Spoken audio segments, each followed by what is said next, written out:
I'm Gary North, and as you can see, I've been around for a while. I earned my doctorate in 1972. Over the years, I've seen a lot of changes in the world of higher education, but one thing hasn't changed: it costs too much. It's far worse today than it was in my day. I spent many years inside the world of higher education. I learned firsthand that in the academic world, most people don't get what they pay for. That's because most people pay retail. I'm going to show you how to pay wholesale. Let's look at the numbers. If you'll do what I recommend, you can earn your degree for about $15,000, maybe a little more, maybe a couple of thousand less. $15,000 divided by 4 years is $3,750 per year. $3,750 per year divided by 365 days equals $10.27 per day. Let's round this up to $11 just to keep things realistic. You can afford this even if you only have a part-time job, so you don't have to ask anyone else to put you through college. There are 7 strategies you can use to cut the cost of earning a bachelor's degree by as much as 90%. I think a more reasonable figure is 70%. Some cynics might call these strategies loopholes, but I'll be polite and refer to them as alternative tracks. A few well-informed students know about 3 or 4 of these alternative tracks. I have never seen all 7 of them presented in one place. Let's go through all 7 alternative tracks one by one. Alternative track number 1, night school. This strategy should be obvious, but about 15 million full-time American college students ignore it every year. Local community colleges offer courses at night. A typical class meets one evening per week for 3 hours.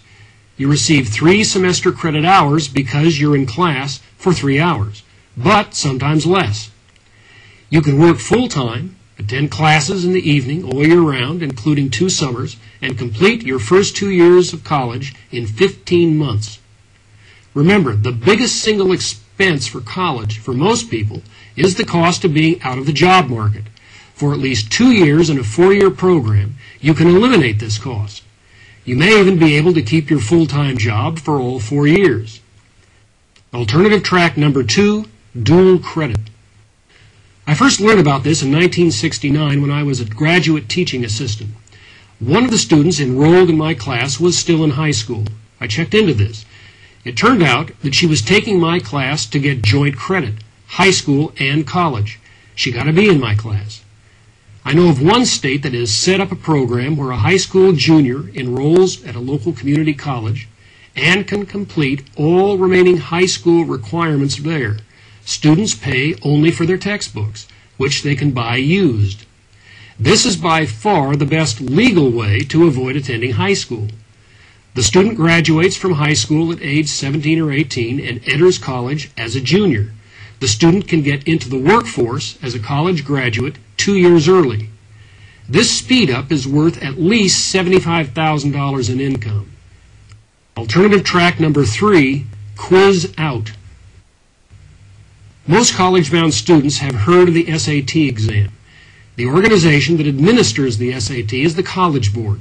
This organization also offers other exams called CLEP exams. These exams allow you to quiz out of college courses. It is possible to quiz out of your first 2 years of college.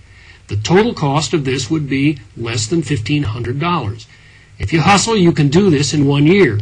I know of 2 people who did it in 2 weeks, but they are very bright and very self-disciplined. There are rival exams available. The AP exams, or advanced placement exams, are widely known.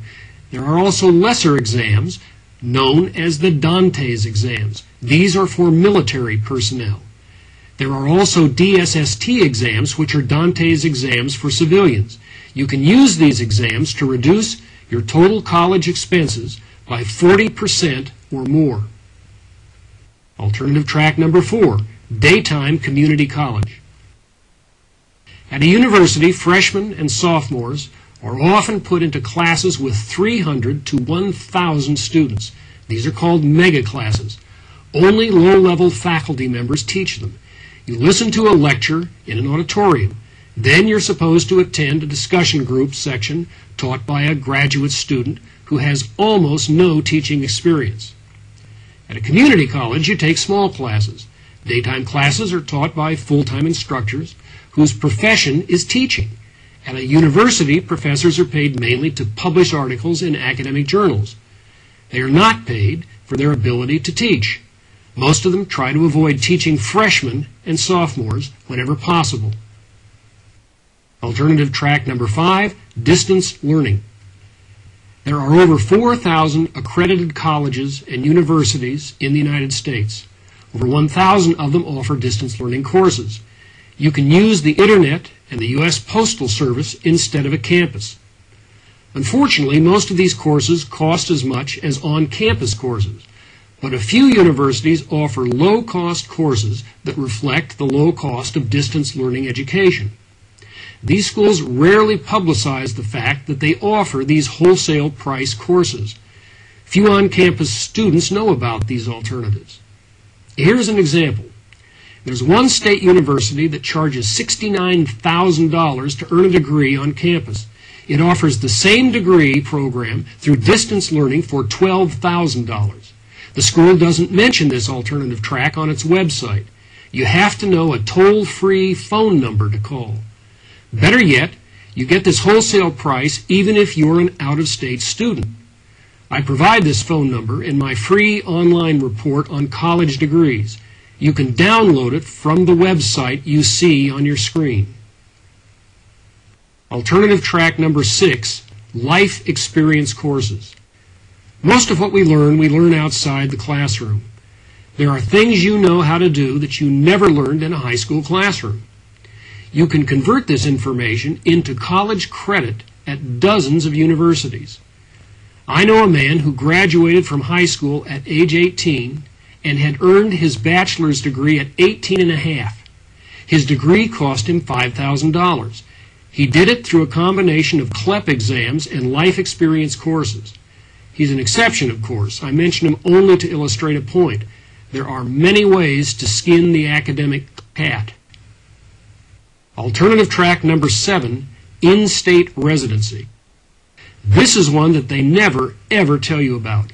Most state universities charge very high tuitions to out-of-state students. There's one state where, by law, the tuition must be 4 times higher.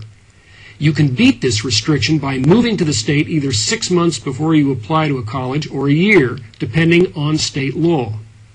You immediately get a driver's license in that state. You work part-time to pay for your lodging and food. You study for CLEP or AP exams after work. You can quiz out of 2 years of courses in 1 year of exams if you hustle, 1 course per month. Then you apply as a resident to the state university you want to attend. You enter as a junior. Here's the capper. 6 states allow illegal aliens to enroll at in-state tuition. By federal law, as soon as you move into one of these states, you become eligible to enroll for in-state tuition as if you were an illegal alien. The universities don't mention this, of course. You have to send a form letter to get the illegal alien's wholesale price. I identify these 6 states in my report on colleges, which you can download free of charge at the address on your screen. So, in review, there are 7 alternative tracks. 1, night school. 2, dual credit. 3, quiz out. 4, daytime community college. 5, distance learning. 6, life experience courses. 7, in-state residency. If you can use a combination to reduce your college expenses by 50%, 70%, or even 90%, and if this makes sense to you, do 2 things in the next 2 minutes. 1, forward this video to 3 friends.